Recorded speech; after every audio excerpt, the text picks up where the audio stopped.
Welcome back students to the online lecture series for BSc 1, and we are talking about chapter oscillations, which is from semester 1 paper 2 and unit 3, and I am Miss Kamle Namrata Jayawant, assistant professor in physics at Arts, Science and Commerce College, Ramanand Nagar, Burli. So in the previous lecture we have talked about introduction of oscillations, then we have talked about restoring force and how restoring force is reason for producing oscillations. Further, we have talked about kinetic and potential energy of oscillating particle and the positions where the kinetic and potential energy are maximum and minimum respectively. Then we have talked about the effect of inertia on the oscillations of particle, and further we had moved on to a video which shows kinetic and potential energy of a particle. Further, we had moved to the definitions of which are related and which are important for understanding the concept of oscillatory motion. So the definitions that we have studied till now are free oscillations, damped oscillations, damping forces, forced oscillations, and lastly, we had seen the definition of amplitude. In the lecture today, we will talk about few more definitions which will start with time period of oscillation. So, when I define time period of oscillation, I can define it as it is the time taken for one complete cycle of oscillation. So, it is the time required by an oscillating object to move from one position and to come back to that particular position after completing one revolution. Okay, so it is the time taken for one complete cycle of oscillation. Now this is the least time taken by oscillating object to move from a certain position and velocity back to the same position and velocity. Okay, so this is how in general we define time period. So what is SI unit of time period? The SI unit of time period is going to be seconds. Second is what I'm saying. Then the next definition that we will look into is frequency. And how do I define frequency? Frequency is the number of complete oscillations executed per second by oscillating particle. So if a particular time period is shown by a particular particle, let's say t is the time period that has been denoted or that has been noted for an oscillating particle, then the inverse of time period will give the frequency, that is number of oscillations performed per unit time is what we call as frequency. And what is going to be the SI unit of frequency? The SI unit of frequency is cycles. The SI unit of frequency is hertz, which I can also define as cycles per second. So this is number of oscillations performed by particle in a unit time that I call as frequency. So once we are known with the concept of time period and with the concept of frequency, we can move forward to the definition of simple harmonic motion. Okay, the oscillatory motion of a particle in which the restoring forces act on the particle and it is proportional to the displacement from equilibrium position and always directed towards the mean position is what we call as simple harmonic motion. Now understand the facts that I'm taking into consideration. Okay, so the oscillatory motion of a particle in which restoring forces acting on a particle are proportional to the displacement. So first thing that you need to consider is that this restoring forces acting on the particle are proportional to the displacement. The restoring forces of a particle uh, performing oscillations is proportional to the displacement from equilibrium position, and this restoring forces are always directed towards the mean position. So these are the two facts, or these are the two factors that you need to consider when we define simple harmonic motion. The first fact being that the restoring forces are acting that the restoring forces acting on the particle are proportional to the displacement of the particle, and the second thing is that these restoring forces acting on the particle are always directed towards the mean position. So when we know these two concepts, I can put this both these two concepts togetherly as restoring forces is directly proportional to the displacement of particle from mean position. Further, I can extend this theory to write F is equal to Kx. I can just replace this proportionality constant with a this proportionality sign with a proportionality constant. I put it as K into X, and this negative sign is to indicate that the restoring forces and the displacement both are oppositely directed to each other. Okay, the negative sign indicates the oppositeness of restoring forces and the displacement of the particle. And what is this K? This K is what I call a spring constant. This K is something what I call as spring constant, or I will call it as force constant. And the properties of this force constant or this spring constant will depend upon the properties of the system which we have considered. So if I consider a particle or a pendulum where a bob is attached to an inextensible thread, so in that case the extensibility of the thread, the weight of pendulum will decide this force constant. Okay, so I can always write in SHM that restoring force is directly proportional to the displacement, and this proportionality sign I can always replace it with minus K, where this K is force constant and the properties of K will depend upon the system that I'm talking about. I hope you are clear with the concept of simple harmonic motion. To make it more clear, we will go for a short video. Okay, just let me clear this image, just let me clear all the drawings, and then we can further move on to the video.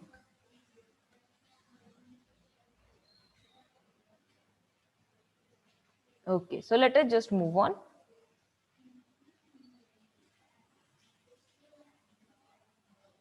Okay, so I have written it here, simple harmonic motion. In simple harmonic motion, the restoring forces are directly proportional to the displacement and always directed towards mean position. So I can write F is directly proportional to X. I will replace this proportionality sign with a proportionality constant K, which I call as restoring force constant. I have missed writing this constant here. I'll just write it out. So this is restoring force constant. Okay, it is restoring force constant, and the negative sign shows that this F and X both are inversely proportional to, sorry, both are always oppositely directed from each other. So this K is restoring force constant, X is displacement, and F is restoring force. K, remember, is restoring force constant, and the properties of K will depend upon properties of the system that we are considering. We just clear the drawings and we will move on to the next slide. Just give me a moment. So this is the video I'm talking about. So these are the oscillations. Here we have considered a pendulum where a bob is attached. There is this inextensible thread and the pendulum is moving to and fro. And I can always put analogy of this pendulum with a spring mass oscillator where I have attached two springs and there is a mass attached in between, and the oscillations performed by a pendulum can always be related to the oscillations performed by spring mass oscillator as long as the time period of both is same. So the properties of spring and the properties of thread in that case have to be same, or in other words I can say that the force constant in both the cases have to be same, so that I can relate the pendulum motion and the spring mass oscillator motion. Okay, I will just play it once again. Yes. Okay. Let us now move on to the next slide where we have got another diagram. This diagram is displacement versus time graph. Okay. So we have a particle, a spring mass oscillator where the mass is at this moment of time at equilibrium position. After a particular time, it will start oscillating. As it starts oscillating, the displacement will vary. So the particle from the mean position will go to the first extreme position, then it will come back to the mean position, and then it will go back to other extreme position. And this movement is what we can plot in displacement versus time graph. So let us look at how to plot displacement versus time graph. Yes, so you can see that it is performing sinusoidal movement. So the particle is initially at mean position. As the time moves on, or as the time varies, it will go to first extreme position. From the first extreme position, it will come back to the mean position. From this mean position, it will go to the other extreme position, and from other extreme position, it will come back to the mean position. And the time required for the particle to come back to this original position after performing one complete oscillation is what we call as time period, and the inverse of time period is what we call as frequency. Okay, so this is how we plot displacement versus time graph. So the particle initially, when it is at equilibrium position, the displacement will be zero. When it is at first extreme position, the displacement is equal to amplitude. Then again the particle will come back to the mean position, where the displacement again is going to be zero. It will further go to the other extreme point, where the displacement is going to be equal to amplitude, but this time the magnitude is going to be negative and it is going to be minus a. And from this minus a, or from the negative amplitude, the particle will move back to its mean position again. And the time which is required to complete all these distance is the time which is required to complete both the phases and to come back to the mean position is what we call as time period of oscillating particle. Okay, just watch it. Yes. So once we have looked into this time versus displacement graph, we can further again talk about one more significant graph, which is graph of restoring force versus amplitude. Okay. So when I talk about the nature of graph of restoring forces versus amplitude, I need to consider a particle which is oscillating. So let us take an example of pendulum. So I have a particle which is attached here. Now this particle is performing motions, to and fro motions. Okay, so this particle is performing oscillations, and the graph that I'm plotting is about restoring force. Now when the particle is at its mean position, then at this case the restoring force is going to be zero. So when a is equal to zero, restoring force is equal to zero. So when the force is equal to zero, the restoring force is also equal to zero. You can look it at here. A is equal to zero, force is equal to zero. Now the particle will, I will just pull the particle back so that I can take it to the first extreme position. And as I pull it, then I know that restoring forces are directly proportional to the displacement. So the amount of restoring force will increase and it will be maximum as the particle reaches the first extreme position. Okay, so as soon as the particle reaches to the first extreme position, the restoring forces are going to be maximum.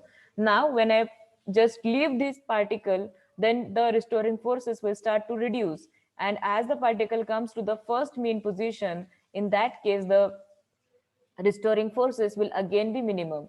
Now again this particle will start moving towards other extreme position. As the amount of displacement increases, by the definition of by the law where the restoring forces are directly proportional to the displacement, the restoring forces will start to increase in the other direction. Now the restoring forces will increase and they will reach to the other extreme position. Okay, so these restoring forces will reach to the other extreme position, and from this other extreme positions, these restoring forces will again come to zero as the particle starts approaching towards the mean position. Okay, so this is how this nature of restoring forces versus amplitude graph can be plotted, where F is independent quantity and amplitude is the dependent quantity. Sorry, x axis is the dependent quantity and x axis is the independent quantity and y axis is the dependent quantity. So amplitude is independent of restoring force, but restoring force depends upon the amplitude of the particle. More is going to be amplitude, more is going to be the restoring forces. This graph you can read it as y versus x graph. So it is restoring force versus amplitude graph. I hope the nature of graph and how to draw it, both the concepts are clear to you. We will further move on and look what do we have new to study about this phenomenon of oscillations. Okay. So once we have talked about various definitions, once we have talked about various definitions and various phenomena which are related to the simple harmonic motion or which are related to the oscillations, we can further talk about importance of SHM or why do we need SHM in our day-to-day life. Okay. So within elastic limits, the equation for simple harmonic motion represents Hooke's law in elasticity. The Hooke's law in elasticity states that within elastic limits, the extension is directly proportional to elongation. And even in our case, we say that this restoring force is directly proportional to the displacement. More the displacement, more is going to be the restoring forces acting on the particle. Okay. So the features of SHM are common to number of physical systems, including mechanics, acoustics, optics, electrical circuits, etc. So we know this phenomenon that oscillations are present not only in case of SHM, but they are also present in mechanics. They are also present in acoustics. So echo is a concept which we can closely relate to SHM. Then we have optics. Then we have electrical circuits. Oscillations is present, or the simple harmonic motion is present in every known phenomenon or every known side of physics. Okay. So this is all I have to talk about simple harmonic motion, various definitions, and the introduction of the concept. From the next lecture, we will talk about the mathematical part of this chapter, where I will talk about differential equation of SHM. We will talk about its solution, and we will further move on to talk about average potential energy, kinetic energy, total energy of the oscillating particle. We will also talk about the energy, total energy, kinetic energy, and potential energy of the particle oscillating and performing simple harmonic motion. So I hope that the topic that we have discussed till date is all clear to you. Feel free to contact and ask any queries that you have. So I stop at this point. Thank you.